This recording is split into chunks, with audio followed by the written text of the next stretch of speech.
நெருப்பு நம்ம ரொம்ப ஆபத்துன்னு நினைப்போம். ஆனால் குளிர் வந்து அதை விட ஆபத்தானது. ஃப்ராஸ்ட் பைட் அப்படின்னு ஒன்று இருக்குது. இது வந்து -5 டிகிரி செல்சியஸ்லேருந்து -2 டிகிரி செல்சியஸ் இந்த டெம்பரேச்சர் கீழே போச்சுனாலே இந்த ஃப்ராஸ்ட் பைட் நடக்க வாய்ப்பு இருக்குது.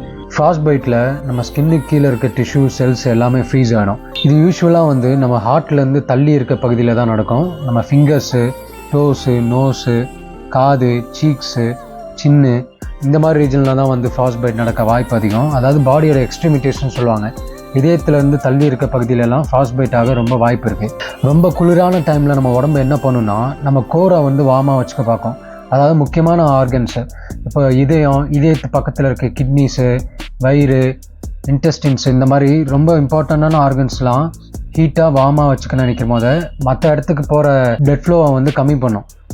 ஸ்கின்னு, பாடியில் இருக்க மற்ற எக்ஸ்ட்ரிமிட்டிஸ் நான் சொன்ன மாதிரி கை, கால், விரல் இதுக்கெலாம் வந்து பிளட் ஃப்ளோ கம்மியாகும் போது இது கொஞ்சம் கொஞ்சமாக ஃப்ரீஸ் ஆகும். இது செல்ஸுக்குள்ளேயே ஃப்ரீஸ் ஆக ஆரம்பிக்கும். நம்ம ஸ்கின்னுக்குள்ளே இந்த செல்ஸே ஃப்ரீஸ் ஆச்சுன்னா இது பெர்மனண்ட்டான ஒரு டேமேஜை வந்து உருவாக்கும். காலப்போக்கில் வந்து அந்த விரல்கள் வந்து செத்து போயிடும். அதாவது கொஞ்ச நேரத்தில் வந்து அந்த விரல்கள் வந்து செத்து போயிடும்.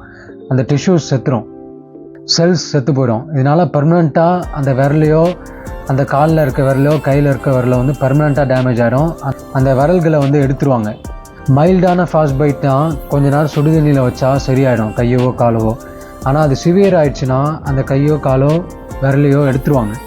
இதனால தான் ஃப்ராஸ்ட் பைட் ரொம்ப ரொம்ப டேஞ்சரான ஒன்று.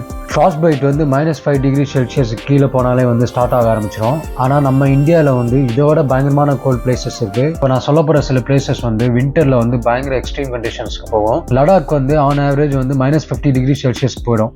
லே வந்து -15 to -25 டிகிரி செல்சியஸ். கார்கில் வந்து -20 டிகிரி செல்சியஸ். டிராஸ் வந்து -40 டிகிரி அந்த மாதிரி போயிடும். ஜம்மு அண்ட் காஷ்மீரில் குல்மார்க் வந்து -5 to -15 டிகிரி செல்சியஸ் போகுது. பஹல்காம் வந்து -10 டிகிரி செல்சியஸ் ஆன் ஆவரேஜ் போயிடுது. ஸ்ரீநகர் வந்து -2 to -8 டிகிரி செல்சியஸ் போகிறோம். இந்த மாதிரி நம்ம நாட்டிலேயே வந்து பயங்கர டெம்பரேச்சர் கம்மியாக இருக்க ஊர்லாம் இருக்குது. டூரிஸ்ட்டாக போகிறீங்கன்னா இந்த ஃப்ராஸ்ட் பைட்டுன்ற விஷயத்த வந்து கான்ஷியஸாக மைண்டில் வச்சுட்டு போங்க. உங்களோட கைகால் வந்து டைரெக்டாக எக்ஸ்போஸ் ஆகக்கூடாது. ஒருவேளை எக்ஸ்போஸ் ஆகிட்டு இந்த மாதிரி ஃப்ராஸ்ட் பைட் மாதிரி ஆகுதுன்னா கூட அதை வந்து ஒரு வார்மான வாட்டரில் வந்து கொஞ்ச நேரம் கையை வச்சுருக்கணும். ஃப்ராஸ்ட் பைட்டில் 3 ஸ்டேஜஸ் இருக்குது. இதில் ஃபஸ்ட்டு 2 ஸ்டேஜில் வந்து நமக்கு டேமேஜ் ஆச்சுன்னா திரும்ப வந்து அந்த சுடுதண்ணியில் வைக்கும் போது நமக்கு வந்து கை நார்மல் ஆகிடும், கையோ காலோ. ஆனால் 3rd லெவல் வந்துடுச்சு அப்படின்னா அந்த கை காலை எடுத்து தான் ஆகணும். இந்த டீப் ஃப்ராஸ்ட் பைட் அப்படின்னு சொல்லுவாங்க. இதை பற்றி டீட்டெயிலாக லாங் வீடியோவில் போடுவேன். இன்ட்ரெஸ்ட் இருந்தால் ஃபாலோ பண்ணுங்கள்.